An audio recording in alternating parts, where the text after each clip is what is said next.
হোজাই জেলার যমুনামুখ রেলওয়ে স্টেশনে মঙ্গলবার রাতে উত্তেজনাকর পরিস্থিতি। রাত হলেই টিকিট কাউন্টার বন্ধ করে দেওয়াকে কেন্দ্র করে যাত্রীদের চরম ভোগান্তি ও হাহাকার।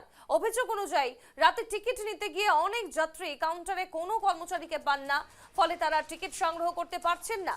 বিশেষ করে রঙিয়া শিলচর এক্সপ্রেস এবং গুয়াহাটি শিলচর প্যাসেঞ্জার ট্রেনের টিকিট নেওয়ার ক্ষেত্রে যাত্রীরা সবচেয়ে বেশি সমস্যার সম্মুখীন হচ্ছেন। যাত্রীরা রেলকর্মীদের দুর্ব্যবহারের শিকার হয়েছেন বলেও অভিযোগ। টিকেট ল'বলৈ মানুহজনে আমাক টিকেটো দিয়া নাই আৰু কৈছে ইয়াৰ পৰা আপোনালোকে যাওক গৈ লামডিঙত গৈ টিকেট ল'ব।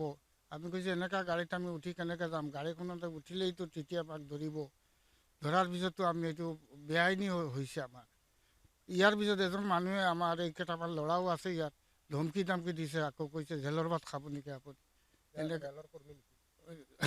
এনেকৈ কৈছে আৰু ৰেলৱে এইটো ষ্টেচনৰ মানুহ। মই আহি পাইছোঁ আৰু তেতিয়া আমি কৈছোঁ, অনুৰোধ কৰিছোঁ আমাৰ যেনে হওক টিকেট দিয়ক, নহ'লে আমি কেনেকৈ উঠি যাম। এতিয়ালৈকে আমি টিকেট পোৱাও নাই, এতিয়া আমি ৰৈ আছোঁ গাড়ীৰ কাৰণে, কেনেকৈ টিকেট উঠিম, কেনেকৈ যাম। আহিছোঁ যমুনামুখ টিকেট ল'বলৈ, মানুহজনে আমাক টিকেটো দিয়া নাই আৰু কৈছে ইয়াৰ পৰা আপোনালোকে যাওক গৈ লামডিঙত গৈ টিকেট ল'ব। আমি কৈছোঁ এনেকুৱা